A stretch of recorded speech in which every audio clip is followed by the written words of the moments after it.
baginda Nabi bersabda, sesungguhnya Allah membenci 6 golongan.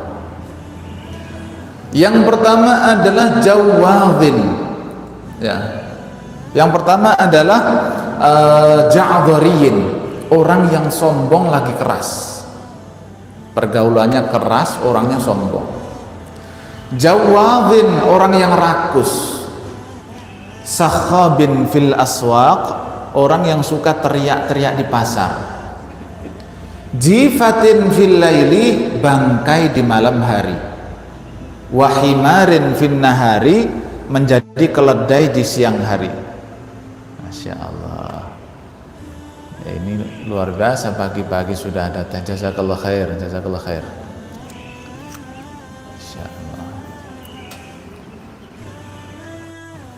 Terima kasih banyak. Selanjutnya adalah alimin bi amrid dunya, faham urusan dunia, jahilin bi amril akhirah, namun dia bodoh di dalam urusan akhiratnya.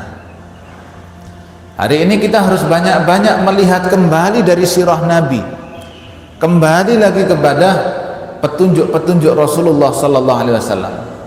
Harus kembali kita ini kepada petunjuk Allah Subhanahu wa taala. Hari ini yang semakin melenceng semakin jauh, begitulah tanda hari kiamat. Ya, maka hari ini kita alhamdulillah menjadi orang-orang yang masih sadar, masih menuntut ilmu dan lain sebagainya. Bukan kita ini menyombongkan diri, bukan, tapi hari ini Bapak Ibu sekalian, terkadang kita ini kan rumah, kita berangkat ke masjid, itu ternyata tetangga-tetangga dan lain sebagainya, kalau kita lihat-lihat, oh iya alhamdulillah Allah berikan saya nikmat bisa ke masjid. Kalau kita angan-angan, banyak juga yang nggak ke masjid dari tetangga-tetangga kita, saudara-saudara kita diberikan nikmat, maka alhamdulillah, alhamdulillah.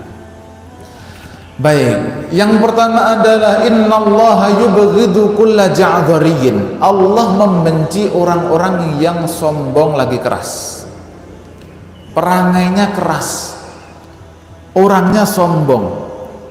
Ya kita mah udah tahu sombong tidak boleh, iya, dan ini kesombongan meskipun kecil ternyata efeknya besar di sisi Allah. Ya la yadkhulul jannah man kana fi qalbihi mithqala dzarratin min kibr. Tidak masuk surga orang yang dalam dirinya ada kesombongan. Sombong. Ciri-ciri sombong ada 2 sebagaimana sabda Nabi. Yang pertama adalah batarul haq. Yang kedua waghamtun nas, meremehkan orang lain. Yang pertama adalah dia itu menolak kebenaran. Mari kita lihat sirah Rasulullah sallallahu alaihi wasallam, betapa beliau itu adalah orang yang sangat-sangat lembut. Fabima rahmatin minallahi linta lahum walau kunta faddan ghalidhal qalbi lam faddu min hawlik. Ya Muhammad, kamu bisa berlaku lemah lembut itu karena rahmat dari Allah.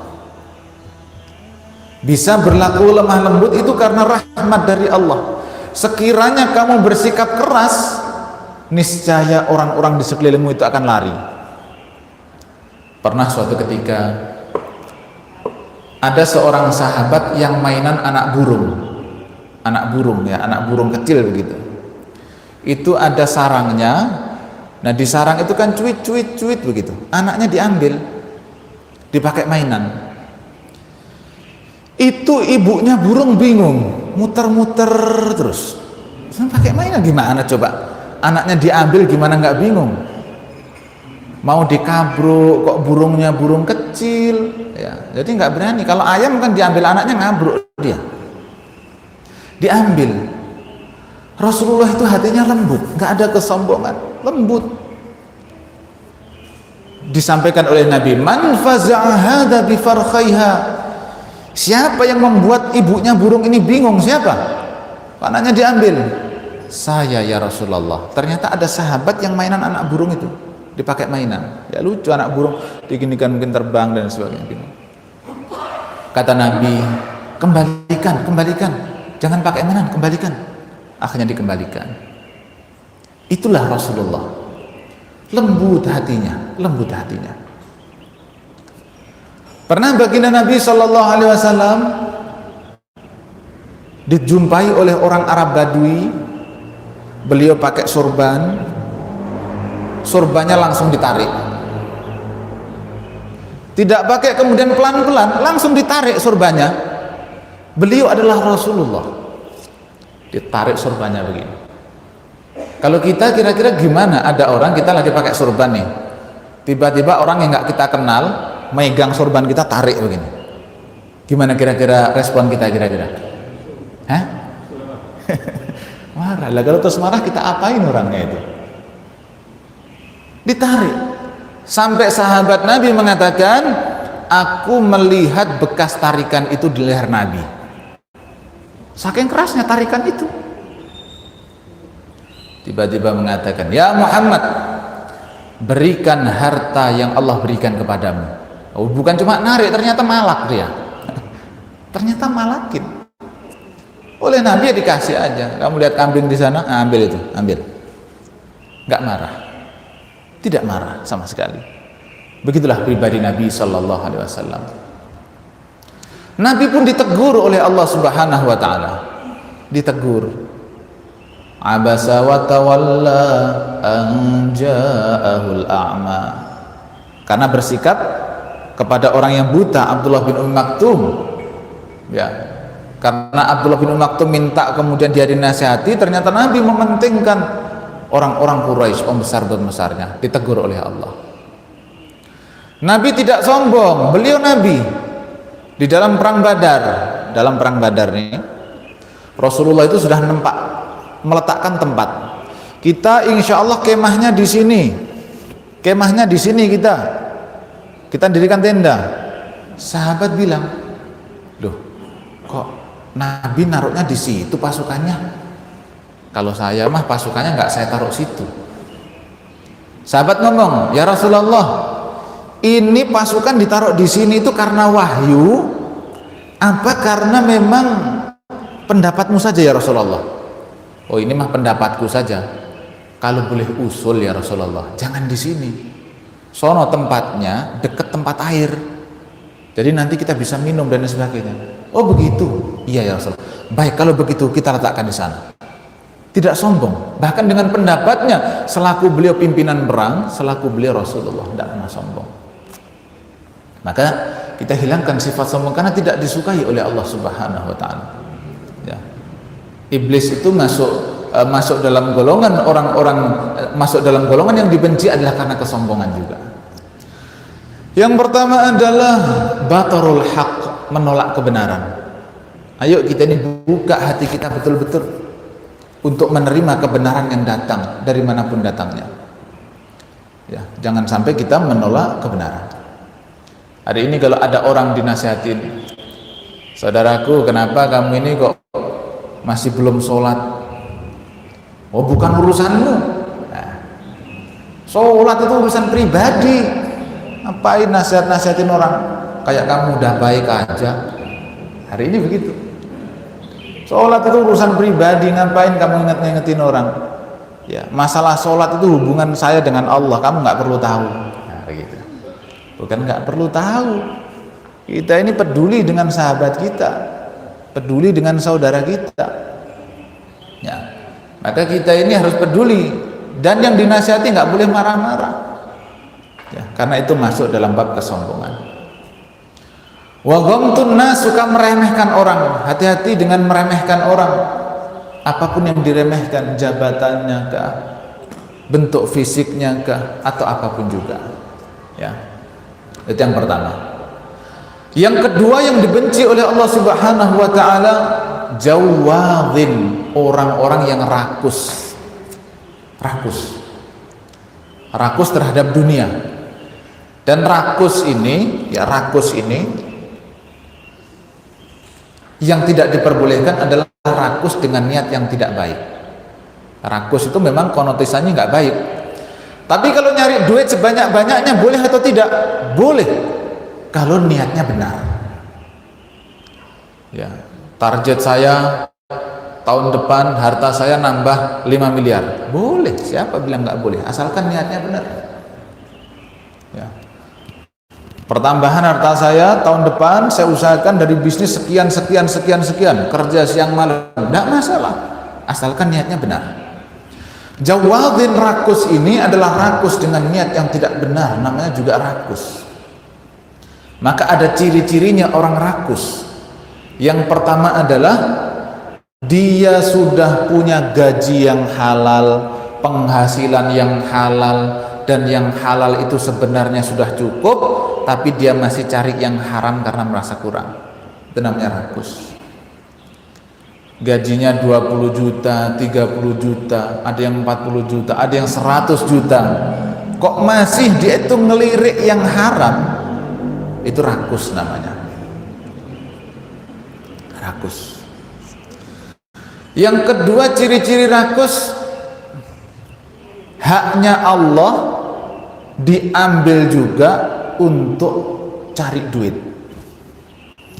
Allahu Akbar, Allahu Akbar, Allahu Akbar, Allahu Akbar. Waktunya adzan, nggak berani ninggalin tokonya, nggak berani ninggalin dagangannya, nggak berani ninggalin kantornya. Takut kalau ada pelanggan datang nanti gimana, saya nggak untung dong. Allahu Akbar, Allahu Akbar, asyhadu an la ilaha illallah, qomat. Tidak juga tergerak hatinya, masih aja nyari duit. Ini juga rakus. Haknya Allah dipakai, bagaimana nggak rakus? Allah kasih waktu 24 jam dalam sehari. Sholat kita berapa menit kira-kira? Berapa menit kira-kira sholat kita ini? Ya mungkin kalau misalkan ini ya longgar-longgarnya lah ya. Sekali sholat itu kita kasih waktu 15 menit misalkan. Itu sudah dengan wudunya, dengan persiapannya. Sekali sholat 15 menit. Berarti kalau 5 kali sholat fardu, kita ini membutuhkan berapa? 75 menit, 1 jam 15 menit. Berarti kita masih punya waktu 22 jam 45 menit ya, masih banyak waktu kita. Kok ya ada orang menggunakan haknya Allah untuk kemudian juga cari duit? Ini rakus luar biasa. As-salatu khairum minan naum. Subuh kok masih tidur? Rakus. Haknya Allah, subuh harus ditunaikan, tidur. Rakus terhadap dunia. Tidur itu bagian daripada dunia itu ya, tidur itu rakus. Malah dia ganti, an-naumu khairum minas shalah. Tidur itu lebih baik daripada sholat. Tidur dulu deh, tidur. Rakus. Dan ini Allah tidak suka. Allah tidak suka orang-orang yang rakus. Kita lihat kisahnya Abu Bakar As-Siddiq radhiyallahu anhu. Nah, ini terdapat dalam kitab Hilyatul Auliya. Jadi sahabat Abu Bakar As-Siddiq itu penghasilannya dari banyak sumber. Beliau juga dagang, beliau juga ini dan itu, beliau juga punya budak yang. Jadi Abu Bakar itu suka bebasin budak, tapi beliau juga masih punya budak di rumah sebagai pembantu di rumahnya. Suatu ketika budaknya ini keluar, memang sehari-harinya budaknya ini kerja setiap hari, sistem setoran. Malam budaknya pulang, assalamualaikum, waalaikumsalam. Kamu bawa apa? Bawa makanan tuan, bawa makanan. Oh ya sini, saya lapar sekali. Kita Abu Bakar dulu, saya lapar. Bismillah, dimakan sama Abu Bakar. Baru satu suap, budaknya ini terheran-heran. Kenapa terheran-heran? Karena Abu Bakar tidak seperti biasanya. Loh, emang apa kebiasaan Abu Bakar? Kebiasaan Abu Bakar adalah bertanya. Apa yang ditanyakan? Kita dengarkan penuturan budaknya. Tuan, malam hari ini kok ada yang berbeda Tuan. Emang kenapa? Biasanya kalau saya membawa apapun selalu tanya ini dari mana. Kok malam ini nggak tanya? Jadi kebiasaannya Abu Bakar itu kalau dapat makanan, dapat apa itu tanya dulu. Mohon maaf, ini dari mana? Gitu. Oh tadi Tuan saya kerja, duitnya saya pakai beli ini, alhamdulillah dimakan. Tapi malam itu beda, Abu Bakar nggak tanya, makanya budaknya heran. Tuan kok nggak bertanya ini dari mana? Lah emang dari mana? Kata Abu Bakar. Emang dari mana? Jadi begini Tuan, kan dulu saya dukun. Jadi budaknya itu mantan dukun. Ya. Dulu kan saya dukun tuh, suka nebak-nebak orang. Ya, padahal saya itu nggak tahu apa-apa. Ya dulu ya pura-pura saja saya dukunin orang. Itu kata budaknya begitu. Nah hari ini saya ketemu orang yang dulu pernah saya tebak, ternyata bener. Dulu saya nebak orang ternyata bener. Hari ini dia ngasih upah. Saya dikasih hadiah karena dulu saya pernah nebak dia dan benar ternyata. Saya dikasih ini makanya saya bawa pulang. Apa yang dilakukan Abu Bakar? Inna lillahi wa inna ilaihi raji'un. Langsung dikorek-korek ini. Dikorek-korek supaya bisa muntah karena sudah makan satu suap tadi. Ternyata tidak bisa keluar. Maka dikatakan, Tuan, kalau dengan tangan kayaknya sudah nggak keluar, makanannya udah masuk, udah nggak bisa keluar. Nah terus gimana? Harus pakai air, minum yang banyak, nanti baru bisa muntah. Kalau begitu ya, ngambil air sangat banyak, beliau minum sebanyak-banyaknya.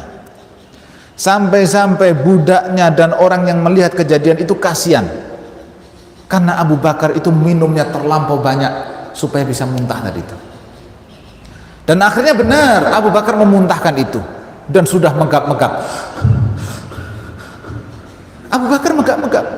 Apa dikatakan oleh budaknya? Tuan, kalau itu yang dilakukan engkau bisa meninggal. Minum terlampau banyak. Apa kata Abu Bakar? Seandainya makanan ini tidak bisa keluar kecuali keluar bersama rohku, aku akan lakukan itu.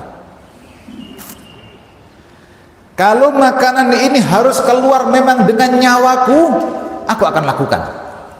Coba bayangkan, saking Abu Bakar itu bukan orang rakus tapi zuhud. Makanan haram masuk, nggak terima Abu Bakar, dikeluarkan. Kalau seandainya keluar dengan nyawa, maka akan dilakukan. Coba bayangkan, sesuap. Ya, sekarang ada orang begitu korupsi hasilnya nggak habis selama 3 tahun, ini tenang aja makan itu. Ya, makan yang haram tuh tenang aja sekarang itu. Ya, masya Allah. Ini berarti sakit ya, orang sakit ini. Kalau orang beriman nggak begitu, karena kenapa? Orang beriman itu pedomannya hadis Nabi. Allahmu nabata min haram fannaru aula bih. Daging yang tumbuh dari perkara haram itu neraka lebih utama. Itulah Abu Bakar takut. Ya. Jadi kalau hari ini itu masih terbiasa ya makanan haram itu ya bukan yang besar-besar saja. Kadang perkara yang kecil begitu ya. Ada mangga pengen ngambil, ya. Ada ini pengen ngambil, ya. Kadang maling itu profesional betul, mohon maaf ya. Saya kan di kampung sana ada sawah lah ya, ada sawah di kampung itu. Nah, di pinggiran itu ada pohon sirsa, punyanya tetangga sawah itu. Bapak saya itu lagi di sawah. Tiba-tiba ada orang bawa karung, ya, bawa motor begitu ya. Metikin sirsa gitu. Lah bapak saya kan negur gitu, loh Pak panen Pak, iya ini suruh manenin, ya ditebas ya, dijual ke saya, ya saya panen gitu, panen enak gitu, bapak saya nontonin aja, namanya panen, katanya itu disuruh sama yang punya, gitu. Udah karungnya penuh, orangnya pergi, yang punya sawah datang, Pak, lah sirsa banyak buahnya dijual, harganya bagus, pokoknya ngobrol begitu. Lah siapa yang jual sirsa? Lah tadi ada orang manen sirsa, itu siapa? Ya nggak tahu. Wah maling berarti katanya. Paling berarti tenang begitu loh, profesional ya, matikin sirsa tenang begitu. Enak banget begitu, enak banget. Ya. Begitu juga apa namanya? Kawan saya di Baitul Quran itu. Ya. Jadi bapaknya kawan saya itu berangkat ke ladang. Berpapasan dengan orang bawa pisang. Ya, bawa pisang. Padahal ini bapaknya kawan saya juga mau metik pisang gitu. Orangnya kenal lagi, kenal orangnya itu. Udah Pak, panen pisang. Oh iya panen gitu. Bapaknya kawan saya sampai di ladang, ternyata pisangnya nggak ada. Loh, ini lah pisang tadi itu jangan-jangan, nah kan? Kok enak banget begitu makan yang haram itu, kok enteng? Padahal Abu Bakar As-Siddiq radhiyallahu anhu sampai begitu perjuangannya mengeluarkan makanan haram, sampai rela kalau harus keluar dengan nyawanya. Maka mari kita ini jangan menjadi orang yang rakus. Kalau makan, makanlah yang halal, berpakaianlah dengan pakaian yang halal, berkendaraanlah dengan kendaraan yang halal. Kalau punya rumah yang halal, lebih tenang.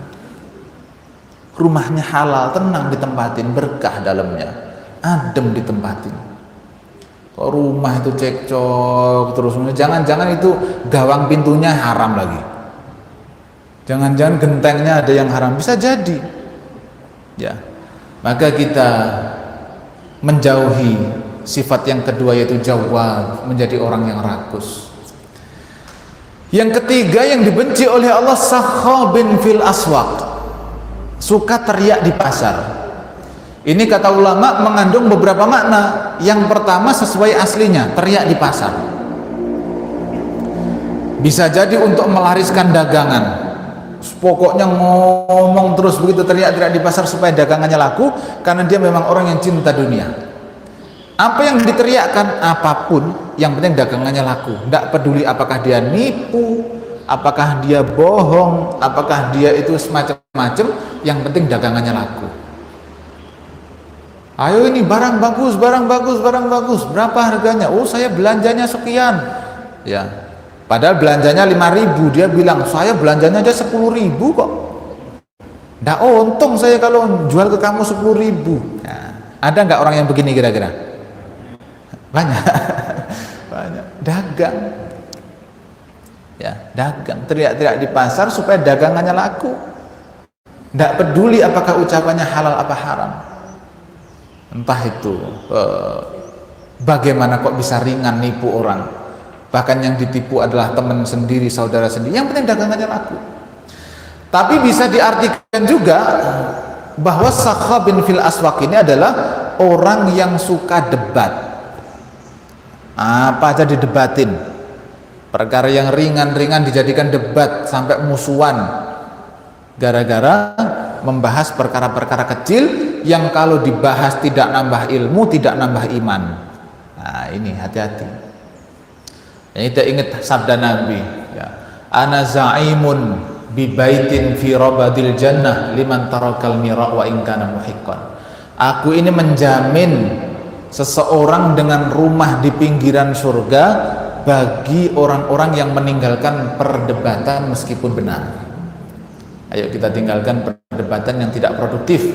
Ya, kita kalau memang debat yang produktif. Ya, kalau yang nggak produktif tinggalin saja. Mohon maaf saya nggak bisa ngeladenin, mohon maaf saya nggak bisa, mohon maaf saya nggak bisa, begitu. Yang selanjutnya yang dibenci oleh Allah adalah jifatin fil laili, menjadi bangkai di malam hari.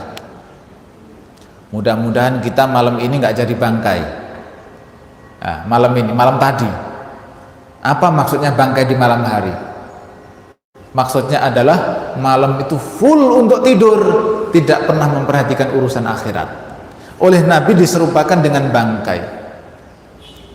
Ya Allah, kok ada bangkai? Iya, tidur nggak bangun sama sekali. Maka kita hendaknya menjadi hamba-hamba Allah yang menyendiri dengan Allah di malam hari, beribadah dan lain sebagainya di malam hari. Ayo hidupkan malam hari itu dengan tahajud. Ciri-ciri ahli surga itu salah satunya adalah tahajud. Kanu qalilan minal laili ma yahja'un.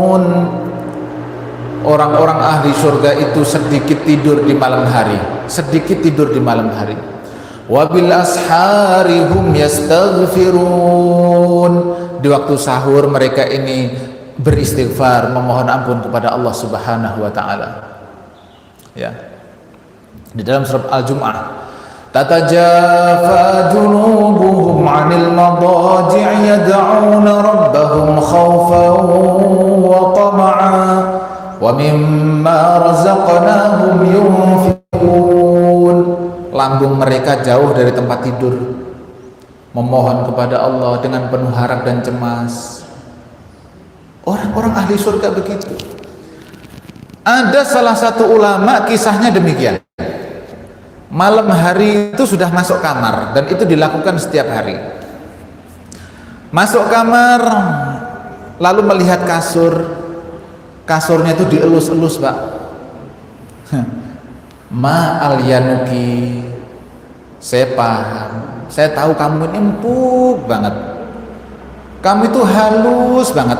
Ngomong sama kasurnya, Pak. Siapa yang pernah ngomong sama kasur di sini? Kasurnya diajak ngomong, saya tahu kamu lembut, kamu itu empuk, kamu itu halus. Tapi sayang, yang di akhirat itu lebih halus dan lebih empuk. Saya nggak tidur di kamu ya malam ini. Dilipat itu kasurnya, disingkirin dia sholat. Tiap hari begitu. Mau tidur diajak ngomong lagi kasurnya, kamu itu empuk, saya tahu kamu empuk, kamu nyaman, kamu halus. Tapi yang di akhirat lebih empuk lagi. Ya udah, dilipat sholat. Begitu seterusnya, setiap hari ngajak ngomong kasurnya. Jadi kalau lelah itu kita biasanya udah ingat kasur aja sudah. Ya. Tapi begitulah orang-orang ulama salaf dulu begitu. Baginda Nabi sholatnya semalam suntuk, kadang baca satu ayat diulang-ulang. Ya. Saya kisahkan ada namanya ya, Al Hasan bin Soleh. Hasan bin Soleh ini seorang ulama punya budak Hasan bin Soleh. Budaknya itu rajin tahajud. Hasan bin Soleh itu biasanya bangunkan budaknya, pembantunya ini, diajak tahajud bareng. Yuk yang punya pembantu di rumah, siapa yang pernah ngajak tahajudan bareng? Buru-buru pembantu, istri sendiri aja kagak diajak tahajud kadang. Misal begitu. Tapi ini Hasan bin Soleh beda. Kalau malam keluarganya dibangunin, plus pembantunya dibangunin. Suatu ketika ini budaknya dijual, biasa budak itu dijual. Ketika dijual, malam pertama di rumah majikan baru. Di malam hari waktu tahajud, budaknya ini bangun lalu mengatakan, as-shalah, as-shalah. Tuan, ayo sholat, ayo sholat. Maksudnya sholat tahajud. Ternyata majikan barunya mengatakan begini, atala al-fajr, emang udah subuh? Kok bangunin sholat emang udah subuh? Lah kata budaknya ini heran, loh emang tuan itu sholatnya yang wajib-wajib saja ya? Iya, aku sholatnya yang wajib-wajib saja, nggak tahajud? Enggak, yang wajib-wajib saja. Apa yang dilakukan budaknya ini? Oh begitu, iya. Hari itu juga langsung pulang ke Hasan bin Soleh. Tuan mohon maaf, tega-teganya kamu jual aku kepada orang yang nggak tahajud. Sholatnya hanya fardu saja. Aku nggak mau dijual ke situ. Aku mau balik di sini lagi. Tolong beli aku lagi tuan. Aku di sono tahajud, mereka nggak tahajud. Aku nggak mau di situ, aku mau balik lagi ke sini. Oh begitu ya sudah, kalau gitu kamu saya beli lagi. Coba bayangkan, seorang budak yang di malam hari sangat ingin tahajud, giliran pindah majikannya tidak tahajud, nggak mau, minta balik. Ini budak, tapi bisa jadi keimanannya lebih baik daripada orang-orang yang merdeka yang bukan budak. Dengan sholat malam beliau luar biasa. Ya. Baik, kemudian yang selanjutnya karena waktunya sudah mau syuruk, ya. wa himarin finnahar. Yang dibenci oleh Allah adalah menjadi himar, menjadi keledai di siang hari. Artinya adalah orang yang hanya mikirkan kerja, tidak mikirkan akhiratnya. Pokoknya kerja. Kenapa keledai diserupakan? Ya, Allah menyerupakan orang-orang yang kerja di siang hari dengan keledai, karena keledai begitu siklus hidupnya. Keledai, kita manusia, bukan keledai kita ini, kita manusia. Harusnya saya tidak terima dengan penyerupaan begitu. Kita berusaha jadi manusia seutuhnya. Yang namanya manusia itu wa ma khalaqatul jinna wal insa illa liya'budun. Kita diciptakan untuk menyembah kepada Allah. Keledai itu ya kerja, makan, tidur, buang kotoran, kerja, makan, tidur, buang kotoran, itu aja setiap harinya, nggak ada yang lain. Ya, hanya itu saja yang dilakukan. Masa kita sama? Tidak mungkin. Kita adalah makhluk Allah yang mulia, bahkan kita dimuliakan oleh Allah. Walaqad karramna bani Adam. Aku telah memuliakan anak cucu keturunan manusia. Kalau pada awal penciptaannya saja sudah mulia, di perjalanan hidup manusia ini ada yang melanjutkan kemuliaan itu, ada yang kemudian pilih jadi hina. Jangan hanya kerja, tapi pikirkan akhiratnya. Kalau sempat sholat duha, siang hari sambil kerja jangan lupa zikir, astagfirullah, astagfirullah, subhanallah, subhanallah, baca sholawat di semua kegiatan kita dalam pekerjaan itu, supaya kita tidak diserupakan oleh baginda Nabi dengan keledai di siang hari. Siang hari kerja pun diniati dengan baik, ya, sehingga setiap apa yang kita kerjakan menjadi ladang pahala untuk kita. Kemudian yang terakhir yang dibenci oleh Allah adalah alimin bid dunya jahilin bi amril akhirah. Orang yang pandai urusan dunia tapi bodoh dalam urusan akhiratnya. Ini kita yang hadir di sini, ini insya Allah tidak termasuk ini, karena kita ini sedang belajar. Kita hari ini sedang mempelajari akhirat, mempelajari ilmu tentang agama, maka insya Allah kita tidak termasuk dalam golongan yang keenam ini. Kita sekarang belajar. Jangan sampai, saya beberapa waktu lalu itu ngetes mahasiswa, Pak. Ya, mahasiswa. Jadi mahasiswa itu kalau saya sebutkan nama-nama ulama, kadang nggak tahu. Giliran saya tes begini nih, nomor punggungnya Ronaldo berapa? Wah, cepet banget. Nomor punggungnya Messi berapa? Cepet banget. Nomor sepatunya apal? Nomor sepatu. Ya Allah, apa urusannya kita dengan sepatunya Ronaldo itu? Tapi benar paham, karena memang cinta. Giliran ditanya tentang agama, pertanyaan harian, itu mikir dulu. Rukun wudhu ada berapa? 5 kan 6 ya? Masih bingung. Padahal wudhu itu setiap hari kan berapa kali kita ini? Rukun sholat berapa? Berapa ya? 10 kali? 12 kali? Mikir. Nah itu kita nggak boleh begitu, kita harus meningkat setiap hari. Kualitas agama kita harus meningkat setiap hari, ya, harus meningkat. Makanya kajian harus dirutinkan, baca buku, tilawahnya dan lain sebagainya harus dirutinkan, meningkatkan kualitas kita. Jangan sampai kita ini hanya memikirkan urusan-urusan dunia saja, akhiratnya kita kosong. Ayo, tidak ada kata-kata terlambat. Sahabat Nabi itu belajarnya ada yang mulainya dari 30 tahun, ya, ada yang 30 tahun baru belajar, ada yang 40 tahun, dan nyatanya mereka jadi ulama, ya, mereka jadi orang-orang besar, ya. Disampaikan oleh siapa namanya, Syekh Ali Jabir, ada orang yang pengen ngafal Quran, orangnya sudah sepuh di atas 50 tahun, boleh, bisa nggak saya kira-kira ngafal juz 30 di usia saya? Jangankan juz 30 juz pun bisa. Di Madinah beberapa tahun yang lalu, sudah agak lama, ada orang tua yang bisa menghatamkan 30 juz di usia yang sudah sepuh, ya. Kenapa? Istiqomah, ada keinginan untuk berubah, keinginan untuk meningkatkan ilmu agamanya. Jadi hari ini kita tidak ada alasan untuk tidak belajar, tidak ada alasan untuk kita ini mengatakan saya sudah bukan zamannya belajar, sudah lewat waktunya, tidak, ya. Supaya kita tidak tergolong pada golongan yang ke-6 ini, alimin bid dunya jahilin bi amril akhirah.